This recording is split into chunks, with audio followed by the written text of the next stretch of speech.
Ne felejtsd el, hogy amikor megvásárolsz vagy megépítesz egy ingatlant, akkor onnantól kezdve ez az épület folyamatosan öregszik, és vannak olyan épületfizikai folyamatok, épületszerkezeti adottságok, amikre ha nem figyelsz oda, azok a felújítások, amikre több millió forintot elköltesz, azok rövid idő alatt tönkre tudnak menni, és ez az új építésű ingatlanokra is igaz. Sziasztok, én Magyari Balázs vagyok a Baumettől. Sokan keresnek meg bennünket azzal, hogy elkészültek a felújítási munkák, például ablakot cseréltek, hőszigeteltek, fűtéskorszerűsítettek, de úgy tűnik, hogy valami nem stimmel, mert penészedni, repedni, vizesedni kezdett a ház, vagy valami nem sikerült jól. Én arra gondoltam, hogy készítek ezekről az épületfizikai folyamatokról néhány videót. Szó lesz többek között hőszigetelésről, ablakbeépítésről, ázási, penészedési problémákról, légtömörségről, párásodásról, fűtéskorszerűsítésről, de nem csak felújítási szempontból, hanem az új építési ingatlanok tekintetében is. Ha felújítasz vagy építkezel, most érdemes figyelned, még mielőtt magadnál is olyat látsz, mint itt a fotókon, de ha ez már így van, az nem a véletlen műve, megmutatom neked mindezek okát. Ebben a részben az összes épületet egyetemlegesen érintő kérdésről és alapvető problémáinak forrásáról fogok beszélni. Ahonnan el kell indulnunk, az az épület alapja, de hogy honnan jön ez ide és miért van hatással mindarra, ami a házaddal történik, azt most megmutatom neked. Mire a videó végére érsz, érteni fogod, miért okoz kárt a ház alapján keresztül egy nagyon alattomos folyamat, amiről mindenki hajlamos elfeledkezni. Átlagosan 5 és 15 millió forint közt költünk lakásfelújításra és 70 millió forint környékén új ház építésére. Ha amit most mutatok megérted, onnantól fogva bármerre jársz, másképpen fogod látni a házakat. Mit gondolsz, hogyan lehetséges, hogy mindez, amit láttál, pár év alatt megtörténik az otthonoddal és a pénzeddel? Ahhoz, hogy megmutassam neked a folyamatot, szó szerint vissza kell mennünk a házépítés alapjáig. Itt éppen az első kapavágások történtek, amikor megnéztem ezt a házat, és átbeszéltük, hogy milyen megoldások lennének ennek a vizesülésnek az eltüntetésére.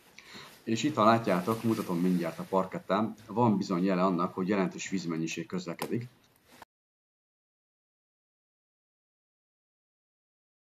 Mert a parketta elkezdett korhadni. Illetve mindjárt látjátok, hogy van benne rágásnyom is, szóval itt már a farontó bogarak is megjelentek. Tehát mielőtt nekiállnátok házatokat felújítani, vagy egy új építésűt vásárolni, érdemes megvizsgálni az épület alapját. Hogy miről szól ez a videó? Mindazokról a dolgokról, amikről a házak tönkre mennek.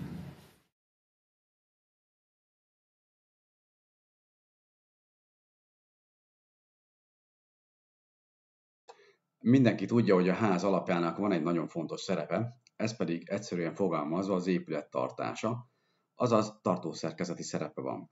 Mindenki gondol arra, hogy egy ház alapjának jónak, erősnek kell lennie, ami igaz is, de én most egy másik funkciójáról szeretnék nektek beszélni. Szóval az épület alapjának nem csupán funkciója van, hanem tulajdonsága vagy tulajdonságai is. Ez pedig onnan indul, hogy az nem van a földben, nyilván ez eddig nem nagy sztori, hisz ezt mindenki tudja, de gondoljuk csak tovább, hogy mivel részben vagy egészben benne van a földben, ezért attól függően, hogy hogyan lett kialakítva, milyen anyagból készült, attól függően nagyon sok vizet szívhat fel, és ez a víz elkerülhetetlenül hatással van az épület állapotára, de úgy is mondhatnám szárazabban, hogy fizikai folyamataira. De mik ezek a folyamatok? Ezek azok, amikkel a mindennapi életben találkozol, amik hatással vannak rád, vagy a házadra és úgy rád. Ezek a penészedés, párásodás, hőérzet, fűtésköltség, és még egy csomó minden más. Az alap mellett nem szabad elfelejteni, hogy minden épületnek van padlója, és ez a padló pontosan ugyanúgy, mint az alap hatással van az ingatlanra, annak állapotára, működésére, értékére, de legfőképpen, hogy az évek során mennyi pénzt kell költsél arra, hogy az általa létrejött problémákat kijavítsd. Nem kell sokat gondolkoznod, én megmondom, sokat.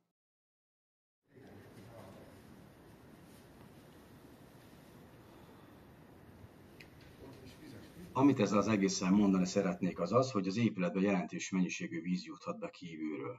De itt most ne arra gondolj, hogy befolyik, bár persze ez is gyakran előfordul. Tehát az alap mélyen belenyúlik a talajba, ahonnan talajvizet, talajnedveséget, talajpárát közvetít az épület felé.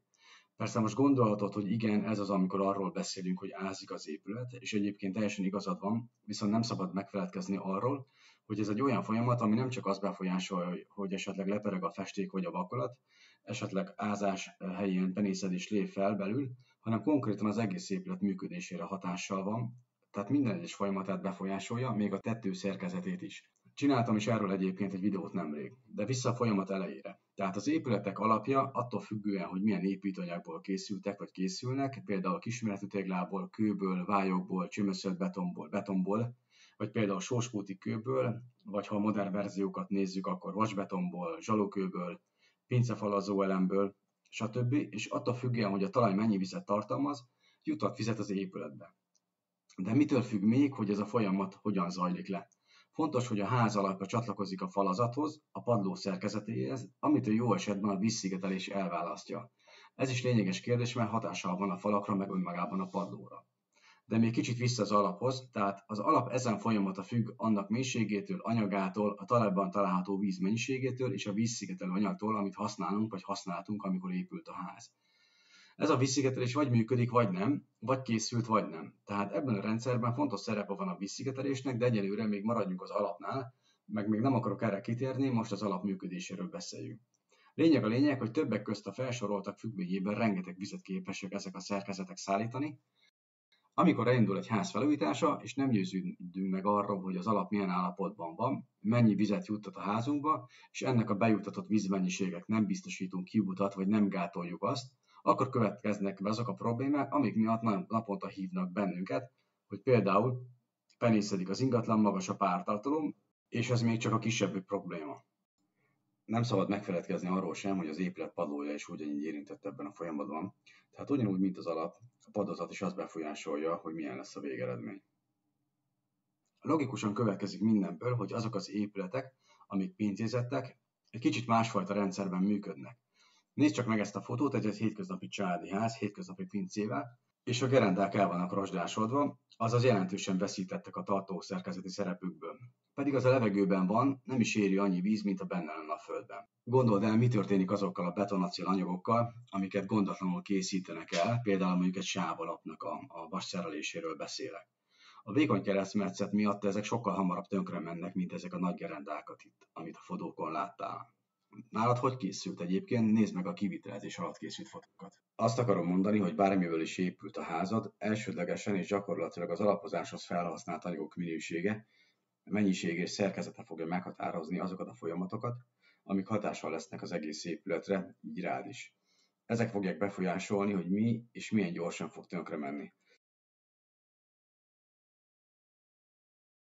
Ha most építed a házad, amit tapasztalhatsz, hogy nagyon magas a pártartalom, esetleg itt-ott penészedik az ingatlan. Miért van ez? Mert rengeteg olyan víz van az épületben, ami már káros hatással van arra. Természetesen egy jól megépített ház 1-2 év alatt kiszárad, de ha az alapozáshoz csatlakozó szerkezetek mégis valamilyen oknál fogva vizet kapnak, akkor ezt várhatod, problémád elmúljon, de nem fog. És ahogy telnek múlnak az évek, ezek a hatások meg fognak jelenni. Tehát amikor ma besétálsz egy 20-30-40 éves vagy egy öregebb házba, és azt tapasztalod, hogy omlik a vakolat, magas a pártartalom, penész van, dokszag, akkor jusson eszedbe, hogy mindezeket a következményeket minden ház attól a pillanattól kezdve, hogy megépül, viseli. Ez alól nem kivétel egyik sem. Az épülethez használt anyagok, ami beton, kő, tégla például, nem csak ezekre van hatása, hanem például az épület fűtés költségére is. És itt van egy nagyon érdekes jelenség. Azok az építőanyagok, amelyek porózusak, jobban hőszigetelnek. Amelyek tömörebbek, mint például a beton, azok sokkal kevésbé. Viszont a porózusabb anyagok több vizet képesek felszívni, és azok az anyagok, amik vizesek, veszteséget okoznak az épületnek. Hogyan történik mindez? A folyamat nagyon egyszerű. A víz párologtatásához energiára van szükség, például amikor felteszed a leves főni, alá gyújtasz. A láng átadja az energiát a víznek, a víz ennek hatására elkezd párologni. Tehát ha van egy vizes padlód és egy vizes falad, az többe kerül fűteni. Gondolom tapasztalatból tudod, hogy ha kint hideg van, a fal belül hideg lesz. Te meg belül szépen fűtesz, hogy a levegőt és a falat ezzel együtt felmelegítsd. Mit kell felmelegíteni? A szoba levegőjét, a falat, meg mindent, ami a ház része, plusz a falban, padlóban lévő vizet.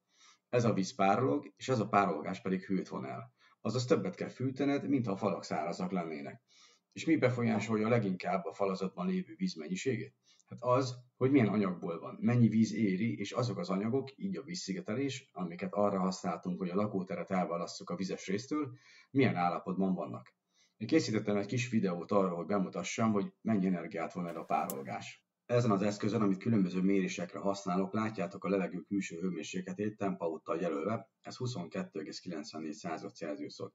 Egyébként ez egy 1 Celsiusok érzékenységű műszer. A műszer a külső levegő hőmérsékletét mérő szondáját behelyezem a vízbe, és azt fogjuk látni, hogy egy picit csökkenni fog a hőmérséklete, ami 21,81 fokra változik. A videót többszörös gyorsításban mutatom egyébként. Egy pillanatra kiveszem a szondát, és betekerem egy kis papírzsebkendővel, amit ugye be is vizezek, hogy meg tudjam mutatni, amit szeretnék. A papír rákerült, a szondát bemártom a vízbe, ami ekkor 22,44 Celsius fok. Mi fog történni? A párolgás hatására a szonda elkezd lehűlni, mert a párolgás hőt von el a környezetéből, egyrészt a levegőből, másrészt pedig a szondának a hőmérsékletét is csökkenti. A szonda hőmérséklete szépen lassan lecsúszott 19,75 Celsius fokra, tehát gyakorlatilag a majd 23 fokos levegőhöz és a 22 fokos vízhez képest 2-3 fokot csökkent a hőmérséklete. Mi történik, ha leveszem a vizes papírt? Megszűnik a hűtőközeg, azaz a víz, így a szonda 21,37 Celsius fokosra melegedett vissza. De mit is jelent ez a folyamat egy épületnél, és mit szerettem volna ezzel érzékeltetni? Abban az esetben, hogyha a szerkezetek vizesek, meg fog nőni azok felfűtéshez szükséges energia mennyisége. Egy teljesen átvizesedett szerkezet másfélszer annyi hőt igényel, mint egy száraz szerkezeti elem. Azaz sokkal magasabb lesz a fűtésköltsége a vizes, mint egy száraz épületnek. Tehát amikor egy épületet vizsgálunk, hogy milyen állapotban van, akkor nem csak a szerkezetet vizsgáljuk statikai szempontból, hogy vannak-e például repedések, hanem azt is mérlegre tesszük, hogy milyen benne lezajlózó épületfizikai folyamatok vannak, és azok milyen hatással lesznek a bentlakókra, és majd a pénztárcádra. Ha házat akarsz építeni, vagy felújítani, vagy éppen vásárolni, akkor ne feledd el, hogy abban a pillanatban, hogy elkészülsz, elkezdenek a benne felhasznált anyagok öregedni. Ez a folyamat annak függvényében zajlik le lassabban vagy gyorsabban, hogy milyen minőségű anyagokat használtál fel, és azokat milyen minőségben építették be neked.